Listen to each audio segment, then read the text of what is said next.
গণতন্ত্রের জন্য কারাগারে থেকেও আমাদের নেত্রী বেগম খালেদা জিয়া আন্দোলন সংগ্রাম চালিয়ে গেছেন বলে মন্তব্য করেছেন বাংলাদেশ জাতীয়তাবাদী যুবদলের কেন্দ্রীয় সংসদের সিনিয়র সহসভাপতি ও ঢাকা-৩ আসনের মনোনয়ন প্রত্যাশী ও কেরানীগঞ্জের কৃতি সন্তান রেজাউল কবির পল। ঢাকার কেরানীগঞ্জের আগানগর ইউনিয়ন বিএনপির সাবেক সাংগঠনিক সম্পাদক মরহুম কালাম মেম্বারের স্মরণে আগানগর ইউনিয়ন বিএনপির নেতা জহিরুল ইসলাম বাবুলের সভাপতিত্বে ১০ অক্টোবর শুক্রবার সন্ধ্যায় আগানগর রয়্যাল কমিউনিটি সেন্টারে অনুষ্ঠিত মিলাদ ও দোয়া মাহফিলে প্রধান অতিথির বক্তব্যে তিনি কথা বলেন। এ সময় তিনি আরও বলেন, গত ১ বছর আগেও আমরা এরকম উন্মুক্তভাবে কোনো অনুষ্ঠান করতে পারতাম না। আজকে আমরা আবার সংগঠিত হচ্ছি, ঐক্যবদ্ধ হচ্ছি, এটাই আমাদের শক্তি। আমাদের নেত্রী বেগম খালেদা জিয়া এই বয়সেও দেশের গণতন্ত্র পুনরুদ্ধারের জন্য কারাগারে থেকে সংগ্রাম চালিয়ে যাচ্ছেন। তিনি আমাদের প্রেরণা। বিএনপির ভারপ্রাপ্ত চেয়ারম্যান জনাব তারেক রহমান দেশের গণতন্ত্র রক্ষায় নিরলসভাবে কাজ করে যাচ্ছেন। দীর্ঘ ১৭ বছর দেশের কোনো মিডিয়া তার বক্তব্য প্রচার করতে পারেনি, কিন্তু তিনি তবুও হাল ছাড়েননি। অনুষ্ঠানে বিশেষ অতিথি হিসেবে উপস্থিত ছিলেন ঢাকা জেলা যুবদলের সিনিয়র যুগ্ম সাধারণ সম্পাদক হাজী দেলোয়ার হোসেন মাসুম, ঢাকা জেলা যুবদলের সাবেক সদস্য আব্দুল হামিদ লাল ও সালাম আহমেদ সালাম প্রমুখ। এছাড়াও বিএনপি যুবদল, স্বেচ্ছাসেবক দল, ছাত্র দল সহ বিভিন্ন অঙ্গ ও সহযোগী সংগঠনের নেতৃবৃন্দ এ সময় উপস্থিত ছিলেন।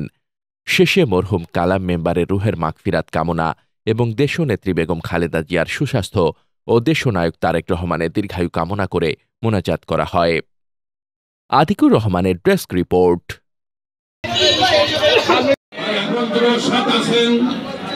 সততা আছে এবং যখন তিনি এমপি হবেন এই সৎ কিন্তু থাকে না।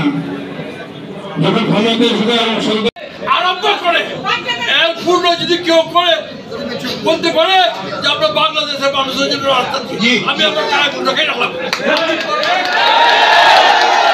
ওই ব্যক্তি ১৯৮৬ সালে যখন নির্বাচন থেকে আমি আপনাদের সামনে নির্দেশনামূলক বক্তব্য নিয়ে আসছি। যার বক্তব্য শোনার জন্য আমরা এই পর্যন্ত অপেক্ষা করতেছি। কয়েকটি জিনিস আমরা সিকিউরিটি ছেড়ে না, আপনারা কেউ ভয় করবেন না। যেখানে আমাদের উপর আক্রমণ হবে সেখানে আমরা প্রতিবাদ করব। আমার আজকে ফ্যামিলিগত একটা অনুষ্ঠান ছিল, সেখানে আমি উপস্থিত হতে পারি না। একমাত্র আমি জানতে পারলাম যে আমাদের এই মিটিং এ আজকে আমাদের প্রোগ্রাম ঠিক আছে। আমাদের ধন্যবাদ। তারপরে পর্যায়ে নামাজ পড়লো। এই নামাজের এই বিক্রি করে এই নতুন সন্ত্রাসীরা যে আমরা এই প্রোগ্রামটা যেমন না করতে পারি তার ব্যবস্থা করেছিল। ঘাটে ওনাদের অনেক লোক সমাগম করেছিল এই মিটিংটারে বানচাল করার জন্য নামাজের মধ্যে ওনারা বাধার সৃষ্টি করে।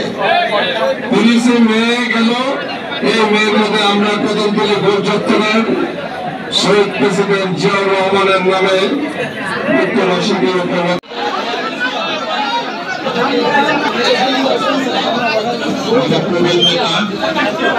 কালাম মেম্বার সাহেব মারা গেছেন।